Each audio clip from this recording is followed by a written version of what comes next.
Hi, this is Paul, and this is Rough Draft for Sunday, where I run through the current version of my Sunday sermon. Now, in Mere Christianity, CS Lewis brings out his famous trilemma. And the question is, who is Jesus?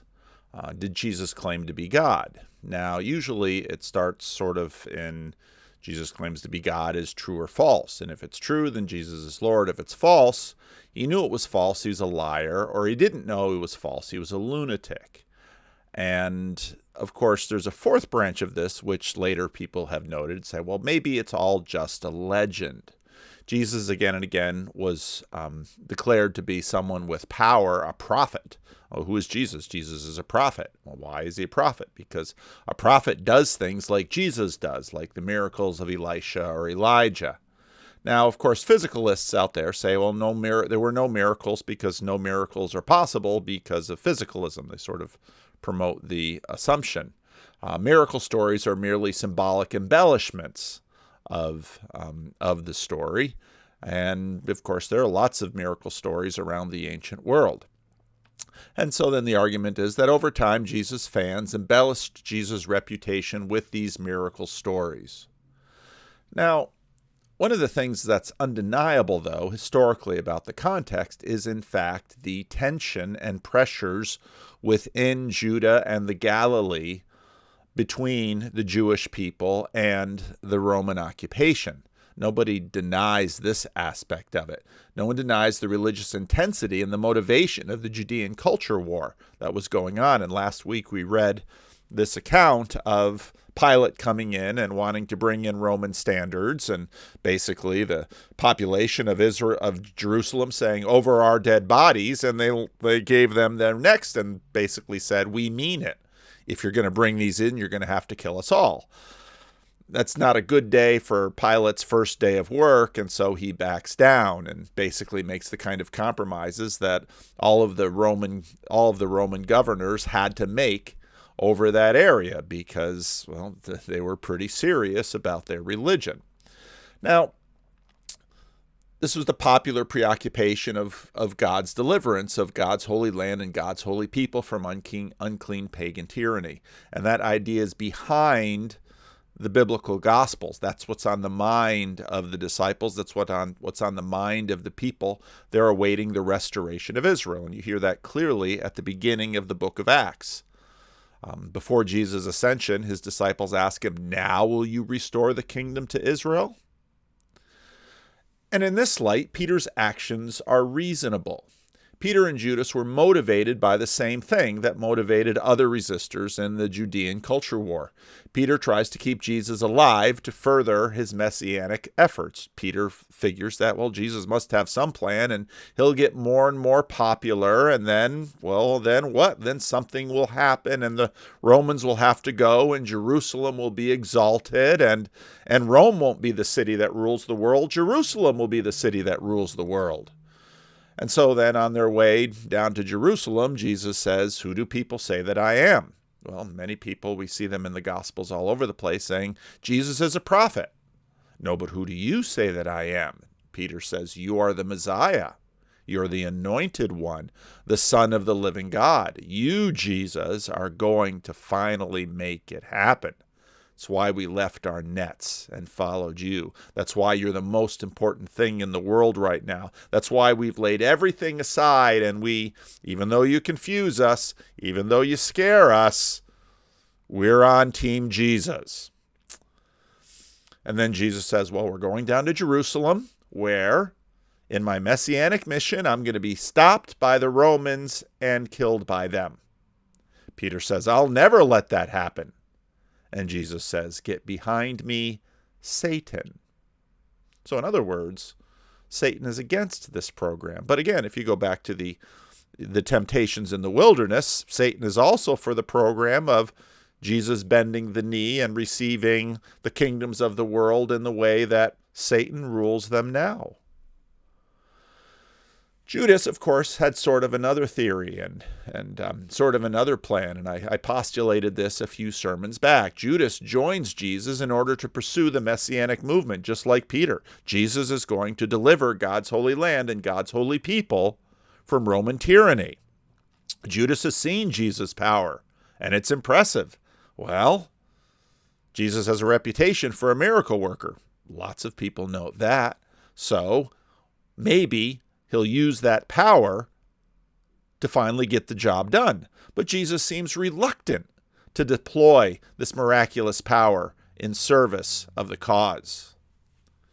And so maybe if we get Jesus, if we get the army to take a shot at him, sort of like in the Iron Giant, you can think about Judas as the little boy. Oh, wow, I have a friend who's huge and powerful and kind to me. But then in that moment, when you hit him with the tank, Iron Giant turns into a weapon. Jesus has been giving the authorities the slip and the mob, the slip throughout the Gospel of John. Judas is going to provoke a confrontation in which Jesus is going to transform from a gentle, populist, loaves to bread, storm-stilling, raise-the-dead wonder worker into apocalyptic defeater of Roman armies, making Jerusalem great again. Maybe I'll change that graphic here. Yeah, that's good. I like that one better. Now, last week we were introduced to Pilate. And Pilate is a petty, brutal, insecure representative of Rome. And the Jewish religious sensitivities have been a stumbling block for him. And we saw the incidents of the shields where he got in trouble with Tiberius. So he needs to keep the peace. And he doesn't want to make trouble for himself, but he doesn't want to be a doormat either. So he's always in this tug of war with the Jewish authorities over things that happen. And then they bring Jesus, and what's he to think of this Jesus?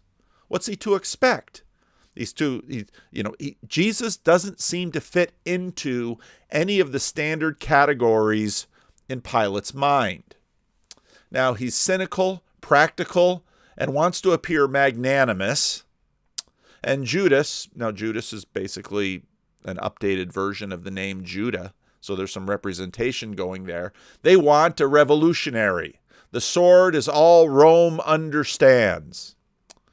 So Pilate says, "What is truth?" Then he went back to the Jews and told them, "I find nothing wrong with this man. It's your custom that I pardon one prisoner at Passover. Do you want me to pardon the king of the Jews, this strange guy here that I don't understand?" They shouted back, "Not this one, but Barabbas." Barabbas was a Jewish freedom fighter. Now, there's a book out there that people tell me back in the days before books were plentiful and Christian Reformed people were wealthy, if you could find two books in a Christian Reformed home, one would be the Bible and the other would be Josephus, because Josephus has all of these stories that sort of contextualize the war that will bring an end to the Jewish temple in 70 AD. And there's sort of a nice chronology of the Hasmonean dynasty, and I've been rereading Josephus again lately, and again finding it just an absolutely fascinating read to get a sense of all of the social strife and how in many ways the religious leadership in Jerusalem at the time are descendant from this long process that really begins with the Maccabees. And in fact, the Romans get brought in under Pompey to sort of settle things between some of the descendants of the Maccabees. Then Pilate took Jesus and had him flogged. The soldiers twisted together a crown of thorns and put it on his head. They clothed him in a purple robe, and they held him, and they went up to him again and again, saying, "Hail, King of the Jews!" They flogged him. They're mocking him. And they slapped him in the face. Once more Pilate came out and said to the Jews gathered there, "Look, I am bringing him out to you to let you know that I find no basis for a charge against him." When Jesus came out wearing a crown of thorns and the purple robe, Pilate said to them, "Here is the man." Very famous saying on Pilate's part. Now, a lot of people wonder what exactly is going on here. Did he want to invoke sympathy? Did he want to basically ridicule Jesus' adversaries and say, "Yeah, real dangerous guy here. We've just been beating him up and dressing him up, and this crown of thorns is sort of like Statue of Liberty. Here's your miracle worker. Here's the man you're oh so afraid of. I've beaten him up and roughed him up, and why don't you just let him go? Why bring your troubles to me? I don't want them. This is your king of the Jews. Was he also mocking them at the same time? I'm sure there were many layers to what he was doing. Well, maybe this Jesus has received his lesson. Why don't you just let him go and leave me alone? As soon as the chief priests and their officials saw him, they shouted, "Crucify, crucify!" But Pilate answered, "You take him and crucify him. As for me, I find no basis of charge against him." We just beat up people. The Jewish leaders insisted, "We have a law, and according to that law, he must die because he claims to be the Son of God." They obviously didn't believe he's the Son of God, but he claimed to be the Son of God. Why would his adversaries claim that for him? Is his claim merely legendary? Now, clearly, there's a ton going on here. Jesus has not gone into weapons mode and fried the Roman soldiers who are beating him up. He's enduring their mockery. He's enduring this. And so to Pilate, what is this? What is this? Pilate just wants to be rid of it. These people want Jesus dead, and they want a revolution. Judas is aligned with them. They prefer Barabbas. They want a victorious revolution. But Pilate doesn't see any insurgent in Jesus. I'm sure he's beaten many insurgents before, and I'm sure their behavior is consistent with that. Cursing the soldiers, cursing the Romans, cursing the religious leaders that are going along with the Romans. They're the ones that brought them in anyway. Cursing all of it, making a show, making a stand. None of this comes out of Jesus. When Pilate heard this, he was even more afraid. A lot of commenters noticed that it doesn't list before that he was afraid. Some wonder if certain elements of the text were removed in the final editing of the work. But he's even more afraid. This Jesus is disturbing. He's not acting like presumably Pilate had many others beaten and crucified before, and they probably all follow the same pattern. So I'm sure some of them begged for life, and the others just cursed and made a big show of it. But this one, this King of the Jews that is mocked and derided, it's not the same. And so he went back inside the palace. "Where do you come from?" A lot of commentators wonder, is he trying to send him to another jurisdiction? Is he trying to get rid of him on a technicality? But this has been an issue through the Gospel of John. But Jesus gave him no answer. All through the Gospel of John, there's been this debate. Where does he come from? And Jesus' answer has been, "I come from heaven." Are you a lunatic? Did you come from heaven? We thought you came from Nazareth. Do you refuse to speak to me? Pilate's used to people cursing him or trying to weasel their way out. Don't you realize I have power either to free you or to crucify you? Jesus answered, "You have no power over me if it were not given to you from above. Therefore, the one who handed me over to you is guilty of a greater sin." It doesn't say Pilate isn't guilty of sin, but at least God's holy people should know better. That's the point. So, what to do with Jesus? He's just so troubling. He's clearly not crazy. Pilate's seen plenty of crazy people. He's clearly not a revolutionary. That doesn't fit. He seems in control almost, even if he's absolutely seemingly at the bottom here, mocked, and flogged. Now, the Romans had a keen sense of divine favor and disfavor. You can find that in stories that are just all throughout the history. This one from Tom Holland's Dynasty.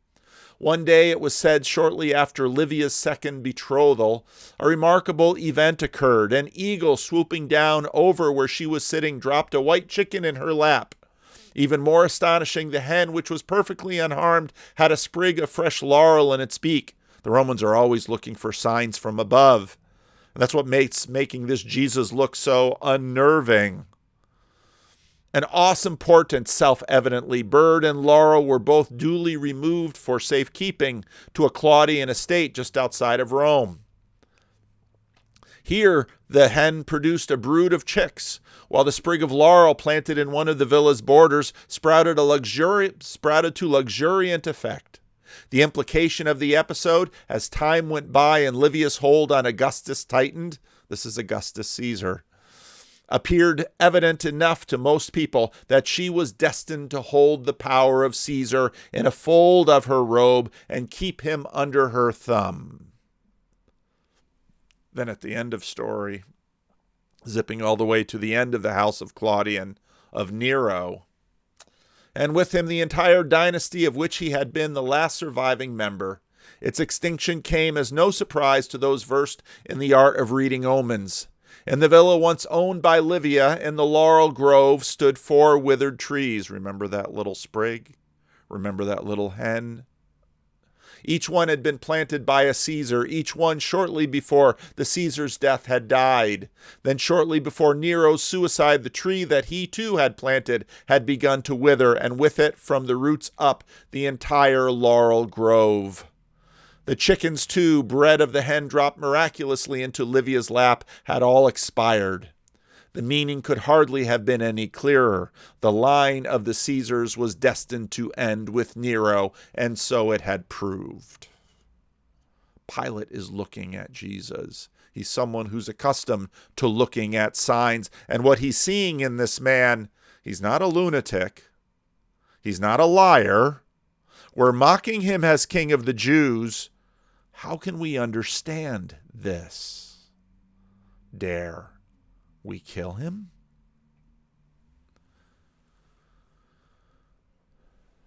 Jesus makes the subtle point that Pilate is being used on all sides. His power comes from heaven, just like the birds of the air. He is an instrument of God.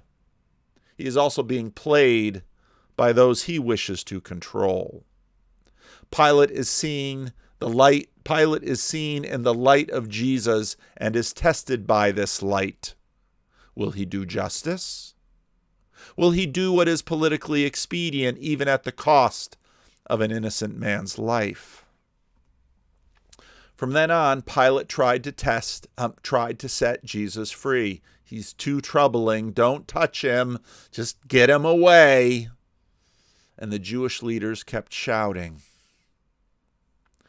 Pilate is caught in this trilemma. It's not a legend. There's no miracle in this story. All of the accounts are plausible. That what kind of charge would they bring demanding execution? Well, of course, it would be sedition. That's the most executable offense.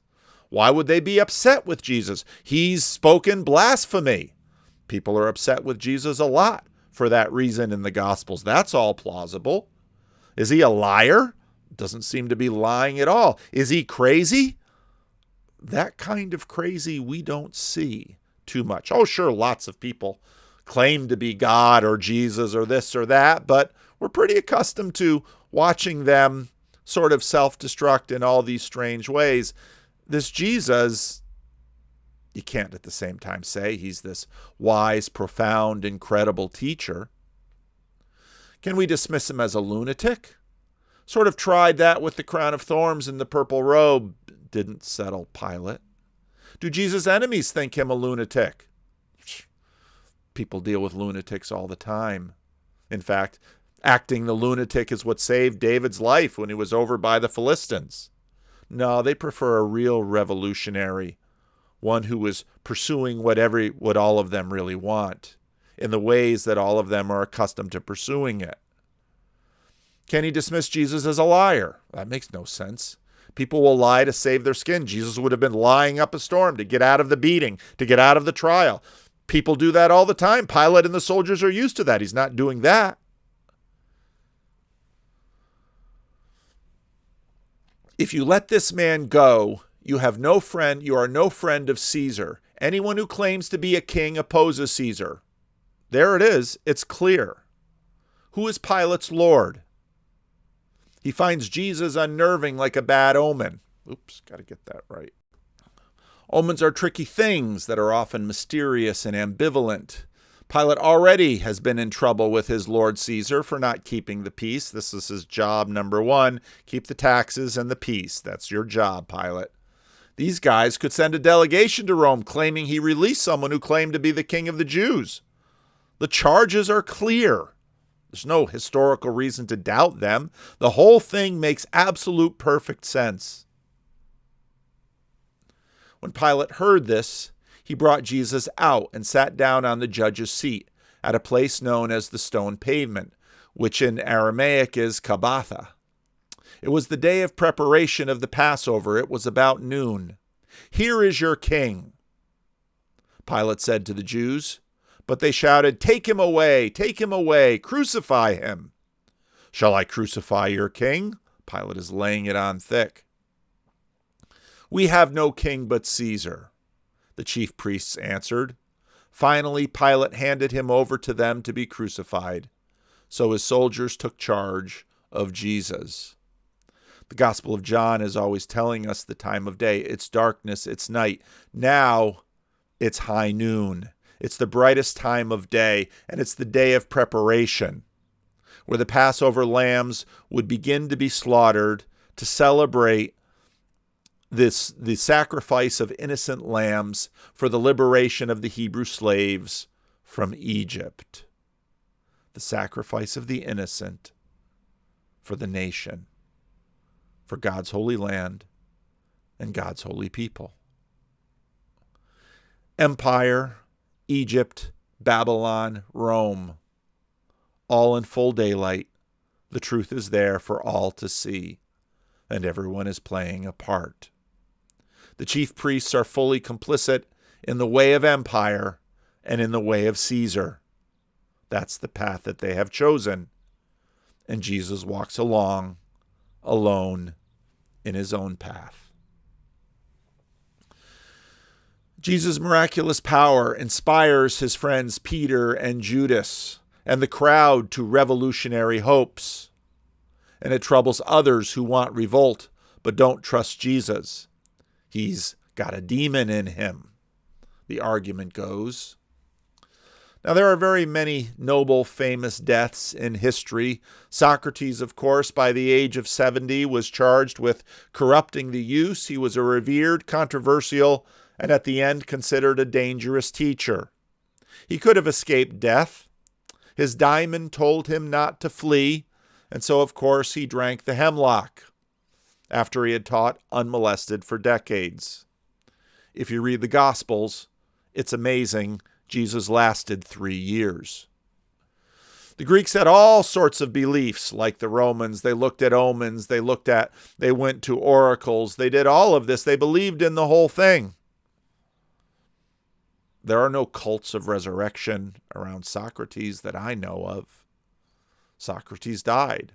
He continued to be revered. He was written about by his student Plato. People today continue to appreciate his philosophy and his smarts. There's no trilemma around him. He didn't claim to be God. Was Jesus a profound teacher whose followers and fans put words in his mouth? Those same words that his rivals would call blasphemous? He was tried for sedition, but was opposed to taking up arms. If he had taken up arms, Pilate wouldn't have been in a pickle. If he had been a liar or a lunatic, Pilate wouldn't have had a problem. Pilate had a problem. Why? It's all consistent. He was found guilty of blasphemy and also sedition. Pilate, of course, only cared about the sedition and cared about his reputation and cared about keeping peace. Pilate had absolutely no hesitation about spilling Jewish blood. Finally, maybe it's expedient. Okay, go ahead. We'll crucify him. Why not go Iron Giant's weapons mode on his enemies? Certainly that's Jesus' option. Would make a great story. This is exactly the kind of thing that legends are made of. We still make them today in our movies. What happens is completely consistent with Jesus' words. Instead, we get a strange religion that eventually conquers, where there's turning the other cheek, and there's surely you'll be with me in paradise. In some ways, we have the same dilemma as Pilate. What do we do with him? Who do you say that I am? Who do you say that he is? Will you follow him into this strangeness? Won't Hulk out on enemies? Will learn to love and conquer with love? Will come to judge the living and the dead. Who do you say that he is?